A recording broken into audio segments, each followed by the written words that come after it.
Dito naman tayo sa bansang Thailand, mga kabarya. So, may hawak tayo dito na 1 baht. Ito yung barya sa bansang Thailand. 1 baht po ito, mga kabarya. Again, yung currency kasi nila is baht. B-A-H-T. Copper nickel, yung kanyang composition, mga kabarya. May bigat ito na 3.4 grams, diameter naman 20 mm, thickness naman niya is 1.48. Now, may nakuha tayo na tatlo na barya from Thailand. Ito yung last. So, panghuli. Now, dito muna tayo sa kaniyang obverse. So, usually, ito yung bust of King Bhumibol Adulyadej or King Rama IX. Ito naman yung kaniyang reverse. So, temple.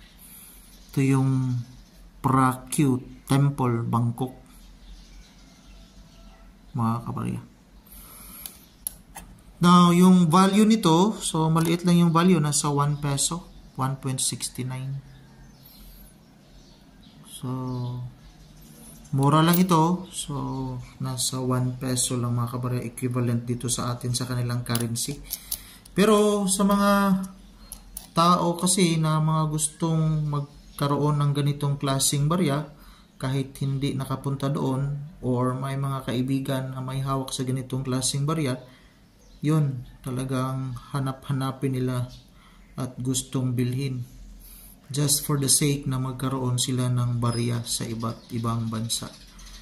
Depende kasi yun, mga kabarya, sa mga hilig.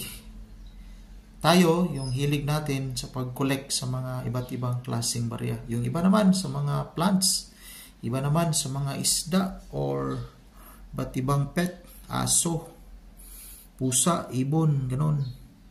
Pero iba't iba kasi, so depende yon sa mga may hilig sa mga iba't ibang klaseng hilig, mga kabarya. Yan lang po. Maraming salamat and enjoy your day and God bless.